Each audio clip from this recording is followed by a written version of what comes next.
NMMS పాఠ్యాంశాన్ని వీక్షిస్తున్న ఉపాధ్యాయ మిత్రులకు నమస్కారం. విద్యార్థులకు శుభాశీస్సులు. ఈరోజు మనం వై డు వి ఫాల్ ఇల్, మనకు అనారోగ్యం ఎందుకు కలుగుతుంది అనే పాఠ్యాంశం గురించి తెలుసుకుందాం. ఈ పాఠ్యాంశంలో క్వశ్చన్స్ ఏ విధంగా వస్తాయో చూద్దాం. ఆరోగ్యం అంటే ఏంటి? Health is there for a state of being well enough to function physically, mentally and socially with optimum efficiency. ఆరోగ్యంగా ఉండడం అంటే శారీరకంగా ఎలాంటి గాయాలు, దెబ్బలు లేకుండా ఉండడమే కాదు, మానసికంగా మరియు సాంఘికంగా కూడా మనం అనుకూలంగా ఉండడం, అన్ని పనులు చేయగలగడం. సాంఘికంగా అంటే అందరితో కలిసిపోవడం, ఎలాంటి బెరుకు లేకుండా. మానసికంగా అంటే ఎటువంటి నెగిటివ్ థాట్స్ లేకుండా ఉండగలగడం అన్నమాట. దీన్ని మనం హెల్త్ అని చెప్పేసి అంటాం. Physically, mentally and socially we should be healthy, then only it is treated as health. The definition is given by WHO, World Health Organization. Some diseases last for only very short periods of time and these are called acute diseases. కొన్ని వ్యాధులు కొన్ని రోజుల కాలం వరకు మాత్రమే ఉంటాయి, దాని తర్వాత వ్యాధి అనేది నయమైపోతుంది. అలాంటి వ్యాధులను ఏమంటామంటే స్వల్పకాలిక వ్యాధులు అని అంటాం. We all know from experience that common cold lasts for only few days. Common cold, జలుబు అనేది వారం రోజులు మాత్రమే ఉంటుంది, వారం రోజుల తర్వాత తగ్గిపోతుంది. అందుకే జలుబుని మనం అక్యూట్ డిసీజ్ అని అంటాం. Other ailments can last for long time, even as much as a lifetime and are called chronic diseases. కొన్ని వ్యాధులు ఎక్కువ కాలం పాటు ఉంటాయి. ఫర్ ఎగ్జాంపుల్ కొన్ని 6 నెలల పాటు, కొన్ని సంవత్సరం పాటు, కొన్ని జీవితాంతం ఉంటాయి. అలాంటి వ్యాధుల్ని మనం క్రానిక్ డిసీజెస్, దీర్ఘకాలిక వ్యాధులు అంటాం. An example is the infection causing elephantiasis, which is a very common in some parts of our country, India. ఎలిఫెంటయాసిస్ అంటే బోధకాలు అనేది ఒకసారి వచ్చిందంటే జీవితాంతం ఉంటుంది, కాబట్టి దీన్ని క్రానిక్ డిసీజ్ అని అంటాం. Diseases where microbes are the immediate causes are called infectious diseases. వాటిని సాంక్రమిక వ్యాధులు అని అంటాం. సూక్ష్మజీవుల వల్ల వ్యాధి అనేది వస్తుంది. ఈ సూక్ష్మజీవులు ఒకరి నుంచి ఇంకొకరికి వివిధ వాహకాల ద్వారా వివిధ పద్ధతుల్లో వ్యాప్తి చెందుతూ ఉంటాయి. This is because the microbes can spread in the community and the disease they cause will spread with them. సూక్ష్మజీవులు అనేవి ఒకరి నుంచి ఇంకొకరికి వ్యాప్తి చెంది వ్యాధిని వ్యాప్తి చేస్తాయన్నమాట. On the other hand there are also diseases that are not caused by infectious agents. Their causes vary but they are not external causes like microbes that can spread in the community. Instead, these are mostly internal, non-infectious causes. కొన్ని రకాల వ్యాధులు అనేవి సూక్ష్మజీవుల వల్ల రావు. మరి దేని వల్ల వస్తాయంటే మన యొక్క ఆహారపు అలవాట్ల వల్ల, మన యొక్క లైఫ్ స్టైల్ వల్ల వస్తుంటాయి అన్నమాట. ఇలాంటి వ్యాధులు ఒకరి నుంచి ఇంకొకరికి వ్యాప్తి చెందవు. మన యొక్క ఇమ్యూనిటీని బట్టి, మనం తినే ఆహారాన్ని బట్టి వస్తుంటాయే తప్ప వేరే వాళ్ళకి ఇవి వ్యాప్తి చెందే అవకాశం లేదు. అలాంటి వ్యాధులని నాన్ ఇన్ఫెక్షియస్ డిసీజెస్, అసాంక్రమిక వ్యాధులు అని చెప్పేసి అంటాం. ఇంకా డిసీజెస్లో చెప్పుకోదగ్గది ఇప్పుడు ఎక్కువ మంది ఫేస్ చేసే ప్రాబ్లం ఏంటంటే గ్యాస్ట్రిక్ ప్రాబ్లం, అల్సర్స్. మరి ఈ అల్సర్స్ అనేవి ఒకప్పుడు దేనివల్ల వస్తుంది అనుకునే వాళ్ళు అంటే మన యొక్క లైఫ్ స్టైల్ వల్ల, మన యొక్క హ్యాబిట్స్ వల్ల వస్తుంది అనుకునేవాళ్ళు. ఎక్కువ స్ట్రెస్, స్ట్రెయిన్ అవ్వడం వల్ల వస్తుంది అనుకునేవారు. కానీ ఇద్దరు ఆస్ట్రేలియన్ శాస్త్రవేత్తలు ఒక విషయాన్ని ఆవిష్కరించడం జరిగింది. ఏంటది అని అంటే the 2 Australian scientist made A discovery that A bacterium Helicobacter pylori was responsible for the peptic ulcers. Robin Warren, born in 1937, a pathologist from Perth, Australia, saw these small curved bacteria in the lower part of stomach in many patients. సాధారణంగా ఏమనుకున్నాం మనం, peptic ulcers అనేవి అంటే పేగులకి పుండ్లు పడడం అనేది gastritis కానీ ulcers కానీ ఒత్తిడి వల్ల వస్తుందని అనుకున్నాం. కానీ హెలికోబాక్టర్ పైలోరీ అనే బ్యాక్టీరియా వల్ల వస్తుంది అని చెప్పేసి రాబిన్ వారెన్ అనే శాస్త్రవేత్త గుర్తించడం జరిగిందనమాట. ఇతను ఆస్ట్రేలియా దేశానికి చెందిన వాడు. నెక్స్ట్ బేరీ మార్షల్ అనే మరొక శాస్త్రవేత్త, ఇతను జన్మించిన సంవత్సరం 1951. A young clinical fellow became interested in Warren findings and succeeded in cultivating the bacteria from these sources. మరి ఏదైతే మన రాబిన్ వారెన్ చెప్పినారో అది నిజమా కాదా అని చెప్పేసి దాని మీద పరిశోధనలు చేసిన శాస్త్రవేత్త బేరీ మార్షల్. ఇతను కూడా ఏంటి తన ఫైండింగ్స్లో హెలికోబాక్టర్ పైలోరీ వల్లనే పేగులకి పుండ్లు పడడం జరుగుతుంది అని అతను కూడా గుర్తించారు. వీళ్ళు చెప్పిన విషయాన్ని రాయల్ సొసైటీలో వాళ్ళు ప్రజెంట్ చేసినప్పుడు మిగతా శాస్త్రవేత్తలు ఎవరు కూడా దాన్ని నమ్మలేదు. దానికోసం వీళ్ళు ఏం చేశారంటే హెలికోబాక్టర్ పైలోరీని వీళ్ళే డైరెక్ట్గా తాగేసిరనమాట. అంటే హెలికోబాక్టర్ పైలోరీని వీళ్ళు ఇంజెస్ట్ చేసుకున్నారు, అంటే తిన్నారనమాట. దానివల్ల ఏమైంది, వీళ్ళ పేగులకి కూడా పుండ్లు రావడం జరిగింది, అల్సర్స్ ఏర్పడడం జరిగింది. ఆ అల్సర్స్ వాళ్ళు దాని నుంచి కొంచెం శాంపిల్ని తీసి టెస్ట్ చేసి వాళ్ళు చూపించడం జరిగిందన్నమాట. చూడండి అల్సర్స్ దీనివల్ల ఈ బ్యాక్టీరియా వల్లనే వచ్చిందని చెప్పేసి. తర్వాత వాళ్ళు ఏం చేశారు, ఆ బ్యాక్టీరియాని చంపడానికి యాంటీబయాటిక్ని తయారు చేసి ఆ యాంటీబయాటిక్ని వేసుకోవడం జరిగింది. దానివల్ల అల్సర్స్ వాళ్ళకి తగ్గిపోవడం జరిగింది. ప్రాక్టికల్గా ప్రయోగపూర్వకంగా నిరూపించారు కాబట్టి వీళ్ళకి 2005లో నోబెల్ ప్రైజ్ రావడం జరిగిందన్నమాట. For this achievement Marshall and Warren received the Nobel prize for physiology and medicine in 2005. ఇంకా కొన్ని రకాల వ్యాధికారక జీవుల గురించి తెలుసుకుందాం. సార్స్ అంటే సివియర్ అక్యూట్ రెస్పిరేటరీ సిండ్రోమ్, శ్వాస వ్యవస్థకి వచ్చే ఒక రకమైన వ్యాధి అనమాట. ఇది దేనివల్ల వస్తుంది అంటే ఇక్కడ మీరు చూడొచ్చు సార్స్ వైరసెస్ ఇవి. నెక్స్ట్ స్టెఫెలోకోకై అనే బ్యాక్టీరియా, ఇక్కడ రౌండ్గా కనిపిస్తున్నాయి కదా, ఇవి స్టెఫెలోకోకై అనే బ్యాక్టీరియా. ఈ బ్యాక్టీరియా వల్ల ఏమొస్తాయంటే యాక్నే అంటే పింపుల్స్, మొటిమలు రావడానికి కారణం ఇదే అనమాట, ఈ బ్యాక్టీరియానే. థర్డ్ వన్ ట్రిపనోజోమా, ఇక్కడ కనిపిస్తుంది కదా, ఇది ట్రిపనోజోమా పక్కన ఉన్న ఇది రెడ్ బ్లడ్ సెల్ అనమాట, మన ఎర్ర రక్త కణం. Trypanosoma the protozoan organism responsible for sleeping sickness. మరి ట్రిపనోజోమా వల్ల ఏమొస్తుంది అంటే అతి నిద్ర వ్యాధి వస్తుంది. సాధారణంగా ఆఫ్రికా దేశానికి చెందిన వాళ్ళలో స్లీపింగ్ సిక్నెస్ అనే డిసీజ్ వస్తుంది. ఎప్పుడు కూడా నిద్రపోతూనే ఉంటారన్నమాట ఈ వ్యాధి వచ్చిన వాళ్ళు. దానికి కారణం ఏంటంటే ఈ ప్రోటోజోవన్స్ అంటే తెలుసు కదా, ఏకకణ జీవులు, భూమిపైన ఉద్భవించిన అత్యంత ప్రాథమిక జీవులు ఇవి. అది ట్రిపనోజోమా ఒక ఎగ్జాంపుల్ అనమాట ప్రోటోజోవన్స్కి. ఇంకా మీరు ఇక్కడ చూస్తున్న మరొక ప్రోటోజోవన్ లీష్మానియా. చిత్రంలో ఫస్ట్ పిక్చర్లో మీరు లీష్మానియాలను చూడొచ్చు. దానివల్ల ఏం వ్యాధి వస్తుంది అని అంటే కాలా అజార్ అనే వ్యాధి వస్తుంది. కాలా అజార్ అనే వ్యాధి వచ్చిన వ్యక్తి లక్షణాలు ఏ విధంగా ఉంటాయనేది మీరు సెకండ్ పిక్చర్లో చూడొచ్చు. కాలా అజార్నే డమ్ ఫీవర్ అని కూడా అంటాం. రౌండ్ వామ్స్ వీటిని మనం నట్టలని కూడా అంటారు. సాధారణంగా జంతువుల్లో, అంతేకాకుండా చిన్న పిల్లల్లో కూడా వాళ్ళ పేగుల్లో ఈ నట్టలు వస్తూ ఉంటాయి. మరి ఈ నట్టలు ఎవరిలో అయితే పెరుగుతాయో వాళ్ళకి ఆస్కారియాసిస్ లేదా హెల్మెంథియాసిస్ అనే డిసీజ్ వస్తుంది. మరి ఏంటి అసలు ఈ నట్టలు ఎవరిలో అయితే పెరుగుతాయో వాళ్ళలో శారీరక పెరుగుదల అనేది మందగిస్తుంది.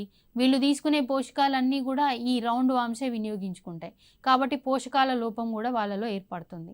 మరి రౌండ్ వామ్స్ అనేవి నిమాటీ హెల్మెంథిస్కి చెందిన జీవులు, అందుకే వీటిని నెమటోడ్స్ అంటాం.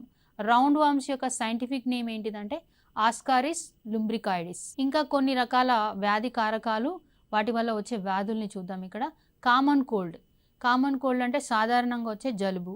Influenza is like A viral fever. Dengue fever and AIDS ఇవన్నీ కూడా దేనివల్ల వస్తాయంటే వైరస్ల వల్ల వస్తాయి. ఎగ్జామ్లో మనకి కొన్ని 4 వ్యాధులు ఇస్తాడు. 4 వ్యాధులు కూడా ఏంటంటే 3 వ్యాధులు వైరస్ వ్యాధి ఇచ్చి 1 వ్యాధి బ్యాక్టీరియా వ్యాధి ఇస్తాడు. దాంట్లో భిన్నమైన దాన్ని గుర్తించమంటాడు. కాబట్టి ఇవి ఇంపార్టెంట్, గుర్తుపెట్టుకోవాలి. Diseases like typhoid fever, cholera, tuberculosis and anthrax are caused by bacteria. Typhoid జ్వరం, కలరా, దాని తర్వాత ట్యూబర్క్యులోసిస్, క్షయ, ఇవన్నీ ఆంథ్రాక్స్, ఇవన్నీ కూడా బ్యాక్టీరియా వల్ల వస్తుందన్నమాట. Many common skin infections are caused by different kinds of fungi. శిలీంధ్రాల వల్ల, ఫంగస్ వల్ల ఏమొస్తున్నాయంటే చర్మ సంబంధిత వ్యాధులు వస్తాయి. మామూలుగా రింగ్ గార్డ్ అని చెప్పేసి చూస్తూ ఉంటారు మీరు, అవి ఫంగీ వల్ల వస్తుంది. Micro organisms like protozoans cause diseases like malaria జ్వరం అనేది ప్రోటోజోవన్స్ వల్ల వస్తుంది. మలేరియా జ్వరాన్ని కలిగించే ప్రోటోజోవన్ పేరు ఏంటంటే ప్లాస్మోడియం. అంతేకాకుండా కాలా అజార్ అనే జ్వరాన్ని కలిగించేది లీష్మానియా అనే protozoan. All of us have also come across intestinal worm infections as well as diseases like elephantiasis caused by different species of worms. ఇంతకుముందు నేను పిక్చర్లో చూపించాను, ఏది ఆస్కారిస్ లుంబ్రికాయిడిస్ అని చెప్పేసి, వాటిని మనం రౌండ్ వామ్స్ నట్టలు అని చెప్పేసి అంటున్నాం. దానివల్ల ఆస్కారియాసిస్ అనే వ్యాధి వస్తుంది. ఇంకొక వామ్స్ వల్ల, పురుగుల వల్ల ఎలిఫెంటయాసిస్ అనే వ్యాధి వస్తుంది. ఎలిఫెంటయాసిస్ లేదా ఫైలేరియాసిస్ అని కూడా అంటాం దాన్ని. ఎలిఫెంటయాసిస్ అంటే ఏంటంటే బోధకాలను కలిగించే జీవి ఏంటిదంటే ఉకరేరియా బ్రాంకాఫ్టియై. యుకరేరియా బ్రాంకాఫ్టియై అనేది కూడా నిమాటి హెల్మెంతిస్కి చెందిన జీవి. All bacteria are closely related to each other than to viruses and vice versa. This means that many important life processes are similar in the bacteria group but are not shared with the virus group. As a result, drugs that block one of these life processes in one member of the group is likely to be effective against many other members of the group. But the same drug will not work against a microbe belonging to a different group. సాధారణంగా బ్యాక్టీరియాలలో ఒక గ్రూప్కి సంబంధించిన బ్యాక్టీరియాలన్నీ కూడా ఒకే విధమైన లక్షణాలని కలిగి ఉండడం జరుగుతుందన్నమాట. అదే వైరస్లను తీసుకుంటే ఏ వైరస్ దానికదే ప్రత్యేకంగా ఉంటుంది. వాటికంటూ కొన్ని ప్రత్యేకమైన చర్యలు ఉంటాయి. దాని జెనెటిక్ మెటీరియల్ని ఎప్పటికప్పుడు మార్చుకుంటూ ఉంటుందన్నమాట వైరస్. బ్యాక్టీరియాలని చంపడం కోసం ఒక గ్రూప్కి కోసం తయారు చేసిన యాంటీబయాటిక్ ఆ గ్రూప్లో ఉన్న బ్యాక్టీరియాలన్నీ చంపడం కోసం ఉపయోగపడుతుంది అన్నమాట. బ్యాక్టీరియాలని చంపడం కోసం తయారు చేసిన మెడిసిన్స్ని మనం యాంటీబయాటిక్స్ అంటాం. ఈ యాంటీబయాటిక్స్ అనేవి వైరస్లని చంపడానికి ఉపయోగపడవు. Antibiotics do not work on viral infections. మరి వ్యాధులు అనేవి ఒకరి నుంచి ఇంకొకరికి ఎలా వ్యాప్తి చెందుతూ ఉంటాయి? ఇంతకు ముందు వరకు మనం ఏ వ్యాధి దేనివల్ల వస్తుంది అని చూసాం. ఇప్పుడు వ్యాధి ఒకరి నుంచి ఎలా వ్యాప్తి చెందుతుంది ఇంకొకరికి అనేది చూద్దాం. ఎయిర్, గాలి ద్వారా ఒకరి నుంచి మరొకరికి వ్యాప్తి చెందే వ్యాధులు కోల్డ్, కామన్ కోల్డ్, ఫ్లూ జ్వరం, దాని తర్వాత మీజిల్స్. ఇవన్నీ కూడా గాలి ద్వారా ఎట్లా అంటే వ్యాధి సోకిన వ్యక్తి తుమ్మినప్పుడు దగ్గినప్పుడు వ్యాధిని కలిగించే జీవులు గాలిలోకి స్ప్రెడ్ అవుతాయి అన్నమాట. అలా స్ప్రెడ్ అయిన గాలిని ఆరోగ్యకరమైన వ్యక్తి పీల్చుకున్నప్పుడు అతనికి కూడా వ్యాధి వచ్చే అవకాశం ఉంది. దెన్ డ్రాప్లెట్స్ అంటే తుంపరలు అంటే నోటి నుంచి వచ్చే తుంపరలుగా, ఆ తుంపరల ద్వారా కూడా వ్యాధి వ్యాప్తి చెందుతుంది. ఉదాహరణకి కరోనా, ట్యూబర్క్యులోసిస్, మమ్స్, ట్యూబర్క్యులోసిస్ అంటే క్షయ, మమ్స్, ఇన్ఫ్లుయెంజా, ఇవన్నీ కూడా ఏంటి? మమ్స్ అంటే గవద బిళ్ళలు, ఇన్ఫ్లుయెంజా అనేది వైరస్ వల్ల వచ్చే ఫీవర్. ఇవన్నీ కూడా ఏంటి? తుంపర్ల ద్వారా ఒకరి నుంచి ఇంకొకరికి వ్యాప్తి చెందుతాయి.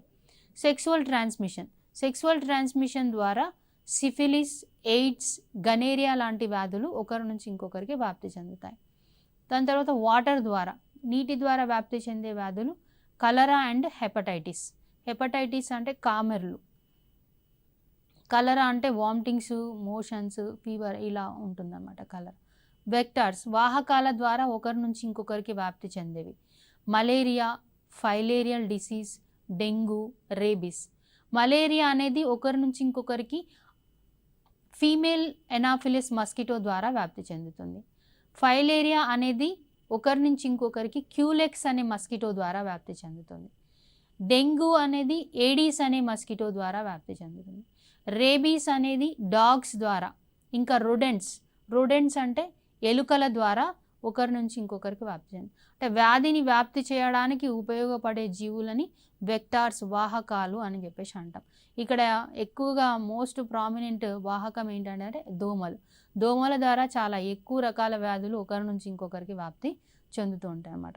కాబట్టి దోమల సంఖ్యని నియంత్రించుకుంటే చాలా రకాల వ్యాధులు రాకుండా చూసుకోవచ్చు. ముఖ్యంగా వ్యాధి జనకం జీవిలోకి ప్రవేశించిన తర్వాత ఎక్కడైతే దానికి అనుకూలంగా ఉంటుందో ఆ కణజాలాన్ని ఎంపిక చేసుకొని అక్కడ అది అభివృద్ధి చెందుతుంది అనమాట. దాన్ని ఏమంటామంటే టిష్యూ స్పెసిఫిక్ మేనిఫెస్టేషన్స్ అని చెప్పేసి అంటాం. మరి ఫర్ ఎగ్జాంపుల్ ఇక్కడ చూద్దాం, ఏ వ్యాధి ఏ టిష్యూ మీద ఎఫెక్ట్ చూపిస్తుంది, ఏ కణజాలం మీద ప్రభావితం చూపిస్తుంది మన లోపల అనేది చూద్దాం. ఫస్ట్ వన్ ట్యూబర్క్యులోసిస్ అంటే క్షయ వ్యాధిని కలిగించే బ్యాక్టీరియా ఎక్కడ సెటిల్ అవుతుంది మనిషి లోపల అంటే లంగ్స్ లోపల సెటిల్ అవుతుంది, ఊపిరితిత్తుల లోపల. ఊపిరితిత్తుల్ని మొత్తం ఇన్ఫెక్ట్ చేసి గాలి సరిగా ఆడకుండా చేస్తుందన్నమాట. ఇలా దగ్గినప్పుడు తుమ్మినప్పుడు ఈ ఇన్ఫెక్షన్ ఎక్కువైపోతే బ్లడ్ అనేది కూడా వస్తుంది.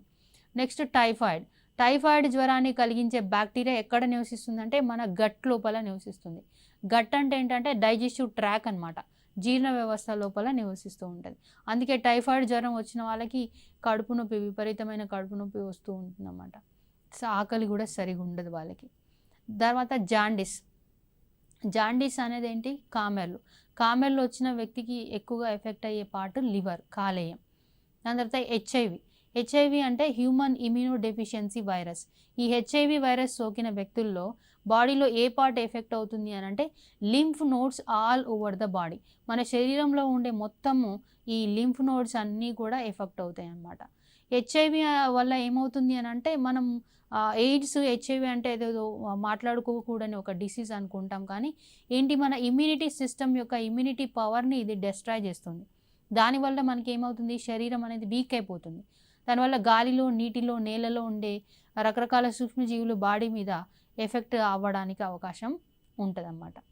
దాని తర్వాత మలేరియా డిసీజ్కి సంబంధించిన ప్రోటోజోవన్ ప్లాస్మోడియం అనేది ఎక్కడ ఎంటర్ అవుతుంది? ఫస్ట్ లివర్ సెల్స్, కాలేయ కణాల్లోకి వచ్చేస్తుంది. దాని నుంచి వచ్చి రక్త కణాల్లో చేరుతుంది. ఎర్ర రక్త కణాల్లో వాటి స్థానాన్ని ఏర్పాటు చేసుకుంటుంది అన్నమాట. అక్కడ అది బాగా గ్రో అవుతుంది.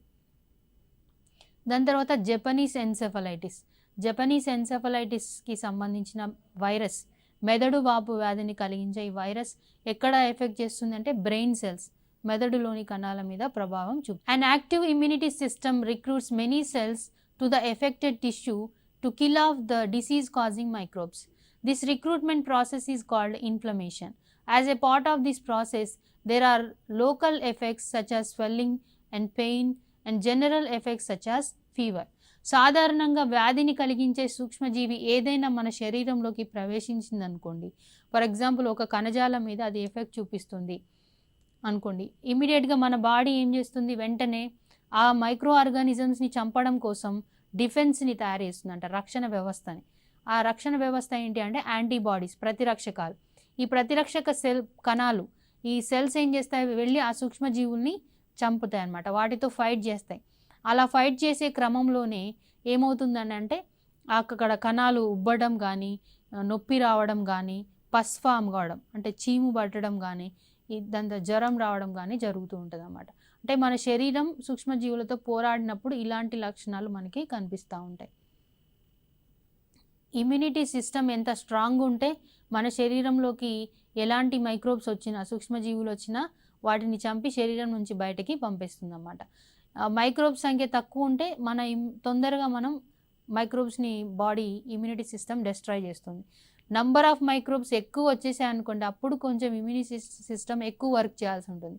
ఇఫ్ ఇమ్యూనిటీ సిస్టమ్ ఫెయిల్ అయింది అనుకోండి, వాటిని చంపలేకపోయింది అనుకోండి, అప్పుడు మనకి డిసీజ్ అనేది రావడం జరుగుతుంది.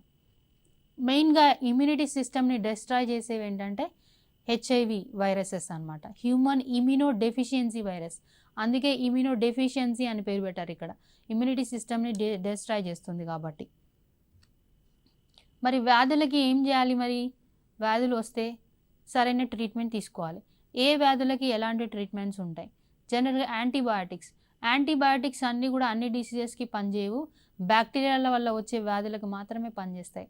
లైక్ టైఫాయిడ్ లాంటి వాటికి, బ్యాక్టీరియల్ డిసీజెస్.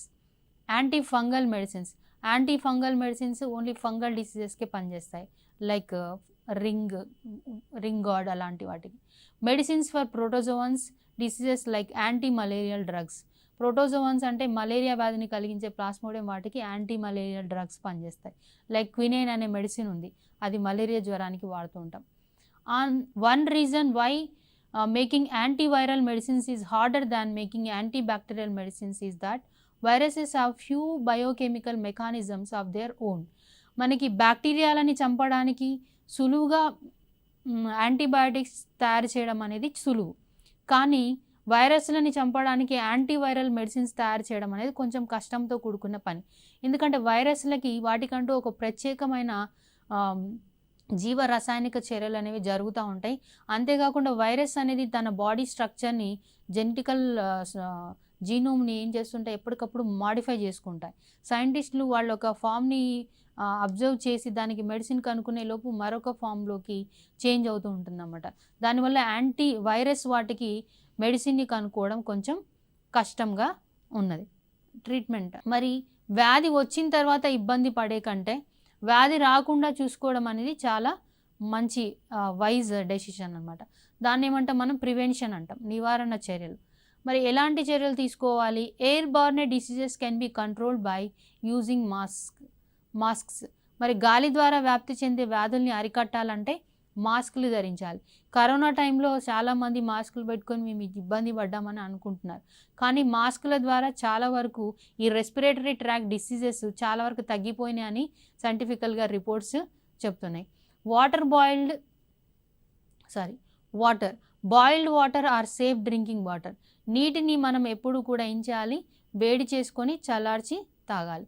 దానివల్ల నీటి ద్వారా వ్యాప్తి చెందే వ్యాధులైన కలరా, హెపటైటిస్ లాంటి వాటిని కంట్రోల్ చేయవచ్చు. నెక్స్ట్ వెక్టార్స్, వాహకాల ద్వారా వ్యాప్తి చెందే వ్యాధుల్ని నివారించాలంటే ఏం చేయాలి? Cleanliness around you and your home. మన చుట్టూ, మన ఇంటి పరిసరాల చుట్టూ కూడా మొత్తం ఎప్పుడు పరిశుభ్రంగా ఉంచుకోవాలి. దానివల్ల ఏమవుతుంది? దోమలు, ఈగలు వీటి సంఖ్య పెరగకుండా ఉంటుంది. దాని ద్వారా వచ్చే వ్యాధులను కూడా నియంత్రించవచ్చు.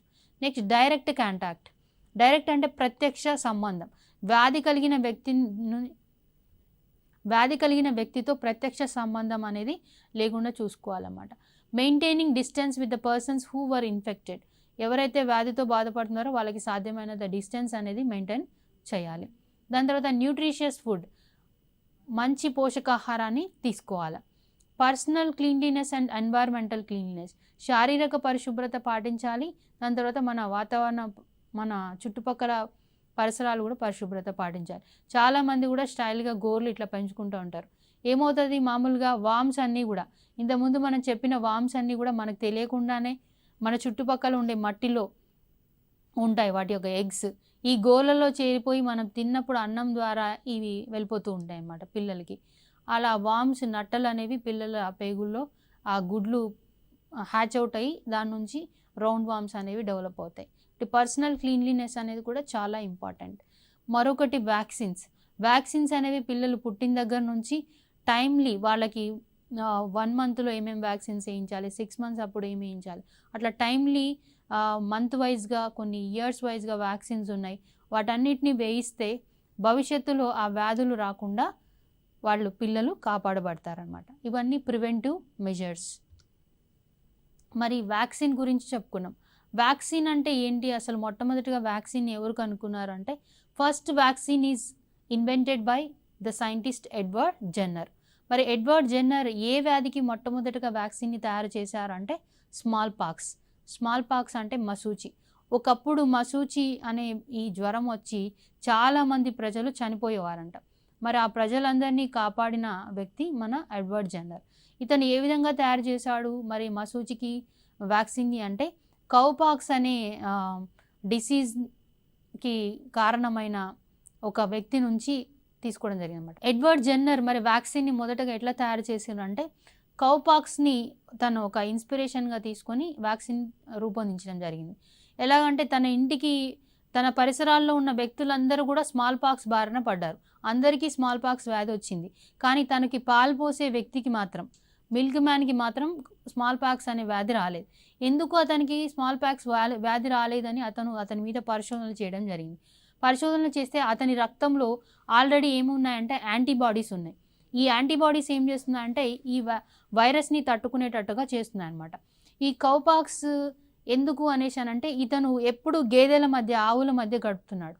ఈ ఆవులకు వచ్చే వ్యాధి ఏంటంటే కౌపాక్స్ వ్యాధిని కలిగించే వైరస్లు ఇతని శరీరంలో ఉండటం వల్ల ఇతనికి స్మాల్ పాక్ వైరస్ అనేది ఇతని మీద ఏం ఎఫెక్ట్ చూపించట్లేదు.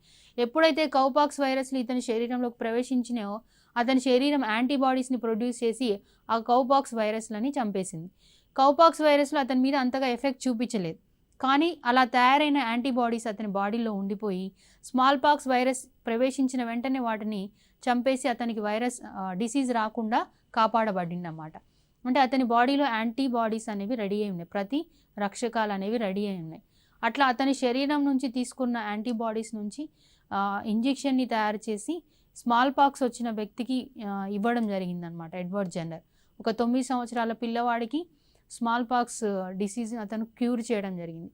అట్లా వ్యాక్సిన్ని మొట్టమొదటగా ఎడ్వర్డ్ జెన్నర్ కనుక్కోవడం జరిగింది. దానికి వ్యాక్సిన్ అని పేరు ఎలా పెట్టినారంటే వాకా మీన్స్ కవ్. ఇక్కడ కౌపాక్స్ డిసీజ్ని రిలేట్ చేసుకుని అతను తయారు చేసిండు కాబట్టి వ్యాక్సిన్ అనే పదం వాకా అనే పదం నుంచి వచ్చింది. వాకా అంటే కవ్ అని అర్థం లాటిన్ భాషలో. పిల్లలు ఇప్పటి వరకు మనం రకరకాల వ్యాధులు వైరస్ వల్ల, బ్యాక్టీరియా వల్ల, ప్రోటోజోవన్ల వల్ల వచ్చే వ్యాధుల గురించి చూసాం. ఆ వ్యాధి ఒకరి నుంచి ఇంకొకరికి ఎలా వ్యాప్తి చెందాయో కూడా తెలుసుకున్నాం. వ్యాధి రాకుండా ఎలాంటి నివారణ చర్యలు చేపట్టాలో కూడా చూసాం. దీనిపైన ఎన్ఎంఎంఎస్ ఎగ్జామ్లో ఎలాంటి ప్రశ్నలు అడిగే అవకాశం ఉందో చూద్దాం. Match the following based on the mode of transmission. వ్యాధి వ్యాప్తి చెందే విధానాన్ని బట్టి కింద ఇవ్వబడిన వాటిని జతపరచండి. ఫస్ట్ వన్ కలరా. కలరా ఎలా వ్యాప్తి చెందుతుంది? నీటి ద్వారా వ్యాప్తి చెందుతుంది. కాబట్టి ఏకి ఎదురుగా ఏం రావాలి? ఆప్షన్ 4 రావాలి. మిజిల్స్. మిజిల్స్ అనేది ఎలా వ్యాప్తి చెందుతుంది? గాలి ద్వారా వ్యాప్తి చెందుతుంది. కాబట్టి మిజిల్స్కి ఎదురుగా బీకి ఎదురుగా 3, ఆప్షన్ 3. ఎయిడ్స్. ఎయిడ్స్ ఎలా వ్యాప్తి చెందుతుంది? ఒకరి నుంచి ఇంకొకరికి బ్లడ్ ట్రాన్స్ఫ్యూషన్, రక్తదానం ద్వారా. అంటే వ్యాధి సోకిన వ్యక్తి నుండి రక్తాన్ని తీసుకొని ఆరోగ్యకరమైన వ్యక్తికి అందిస్తే అతనికి కూడా వ్యాధి వచ్చే అవకాశం ఉంది. Then malaria. మలేరియా ఎలా వ్యాప్తి చెందుతుంది? మస్కిటో వల్ల. ఎస్పెషల్లీ మలేరియా అనేది ఫీమేల్ ఎనాఫిలస్ మస్కిటో వల్ల వ్యాప్తి చెందుతుంది. డీకి ఎదురుగా 1 రాయాలి, సికి ఎదురుగా 2 రావాలి. ఇది correct matching. Find the correct statement from the following about prevention of diseases. వ్యాధుల నియంత్రణలో కింది వాటిలో ఏ వాక్యం సరైనది? మెయింటైనింగ్ ఇమ్యూనిటీ, వ్యాధి నిరోధకతని కలిగి ఉండడం. టేకింగ్ వ్యాక్సిన్స్ టైమ్లీ, సమయాన్ని బట్టి వ్యాక్సిన్లని తీసుకోవడం. టేకింగ్ న్యూట్రిషియస్ ఫుడ్, పోషకాహారాన్ని తీసుకోవడం. Personal cleanliness and environmental cleanliness, శారీరక పరిశుభ్రత మరియు పరిసరాల పరిశుభ్రత పాటించటం. ఇవన్నీ కూడా వ్యాధులు రాకుండా కాపాడుతాయి కాబట్టి అన్నీ కూడా ప్రివెంటివ్ మెజర్సే, అన్నీ కరెక్ట్ స్టేట్మెంట్సే. కాబట్టి మల్టీ ఆన్సర్ క్వశ్చన్ అనమాట ఇది. కాబట్టి ఆప్షన్ బి అనేది కరెక్ట్ ఆన్సర్ ఇక్కడ. Which one of the following is a chronic disease? Chronic disease అంటే దీర్ఘకాలిక వ్యాధి అని చెప్పాను. అంటే ఒకసారి ఇది వచ్చిందంటే చాలా రోజులు, సంవత్సరాలు, జీవితకాలం కూడా ఉంటుంది. ఉదాహరణకి ఏంటి ఇందులో కరెక్ట్ ఆప్షన్ చూద్దాం. Option A chicken pox. Chicken pox అంటే అమ్మవారు వచ్చిందంటే వైరల్ డిసీజ్. ఇది ఏ వైరల్ డిసీజ్ అయినా కూడా దానికి ఒక పర్టికులర్ టైం పీరియడ్ ఉంటుంది. 7 డేసా, 10 డేసా, 15 డేసా. ఫర్ ఎగ్జాంపుల్ జలుబు ఉందనుకోండి, 7 డేస్లో దాని లైఫ్ సైకిల్ అయిపోతుంది. అప్పటికి మన ఇమ్యూనిటీ పెరిగితే జలుబు తగ్గిపోతుంది. ఇమ్యూనిటీ పెరగకపోతే మళ్ళీ ఇంకొక 7 డేస్ ఉంటుంది. అమ్మవారు అయితే 10 డేస్, 15 డేస్లో అయిపోతుంది. నెక్స్ట్ టైఫాయిడ్ ఫీవర్ కూడా 10-15 డేస్లో తగ్గిపోతుంది. మీజిల్స్ కూడా అంతే. గౌద బిళ్ళలు అంటే ఇక్కడ వాస్తున్నాయి అన్నమాట ఈ ఏరియాలో. మరి ఇది కూడా ఏంటి 10-15 డేస్లో దీని లైఫ్ సైకిల్ కూడా అయిపోతుంది. అదే ఫైలేరియాసిస్ అనుకోండి, ఉకరేరియా బ్రాంకాప్టియా వల్ల వస్తుంది. ఇది ఒకసారి వచ్చిందంటే జీవితాంతం ఉంటుంది. కాబట్టి filariasis is a chronic disease. Option D is the right one ఇక్కడ. Which one of the following is not a viral disease? ఈ కింది వాటిలో వైరల్ డిసీజ్ కానిది ఏది? A dengue, B hepatitis, C smallpox, D tuberculosis. Dengue, hepatitis, smallpox ఇవన్నీ వైరస్ల వల్ల వచ్చే వ్యాధులు. ట్యూబర్క్యులోసిస్ అనేది బ్యాక్టీరియా వల్ల వచ్చే వ్యాధి. కాబట్టి option D is the right one. Find the correct statement. సరైన వాక్యాన్ని గుర్తించండి. Rabies disease causing agent is dog. Rabies వ్యాధిని కలిగించే జీవి కుక్క అంటుంది ఫస్ట్ స్టేట్మెంట్. సెకండ్ స్టేట్మెంట్లో anthrax disease observed only in sheep. గొర్రెల్లో మాత్రమే ఆంథ్రాక్స్ వ్యాధి కనిపిస్తుంది, వాటికి మాత్రమే వస్తుంది అంటుంది second statement. Third statement peptic ulcers caused due to Helicobacter pylori. పేగులకి పుండ్లు పడ్డం, అల్సర్స్ రావడం అనేది హెలికోబాక్టర్ పైలోరీ కారణమా? Third statement. Fourth statement lymph nodes damage observed in malaria fever. Malaria జ్వరం వచ్చినప్పుడు లింఫ్ నోడ్స్ అన్ని డ్యామేజ్ అవుతూ ఉంటుంది ఫోర్త్ స్టేట్మెంట్. ఇక్కడ మలేరియా జ్వరం వచ్చినప్పుడు డ్యామేజ్ అయ్యేవి కాలేయ కణాలు, రక్త కణాలు. కాబట్టి ఫోర్త్ స్టేట్మెంట్ కరెక్ట్ కాదు. స్టేట్మెంట్ సి అనేది కరెక్ట్. అల్సర్స్ అనేవి హెలికోబాక్టర్ పైలోరీ వల్ల వస్తుందని రాబిన్ వారెన్ అండ్ బేరీ మార్షల్ అనే ఇద్దరు శాస్త్రవేత్తలు ప్రాక్టికల్గా ప్రూవ్ చేసి చూపించారు. ఆంథ్రాక్స్ డిసీజ్ అనేది గొర్రెల్లోనే కాదు మనుషులకు కూడా వస్తుంది. రేబీస్ అనే డిసీజు కుక్కల వల్ల రాదు. రేబీస్ అనే డిసీజు వైరస్ వల్ల వస్తుంది. కానీ వేటి ద్వారా వ్యాప్తి చెందుతుంది అంటే కుక్కల ద్వారా వ్యాప్తి చెందుతుంది. కాబట్టి డిసీజ్ కాజింగ్ ఏజెంట్ అనేది virus, not a dog. Correct statement ఏంటి ఇక్కడ? C. Option C is the right one. Identify the above disease causing agent which is responsible for sleeping sickness.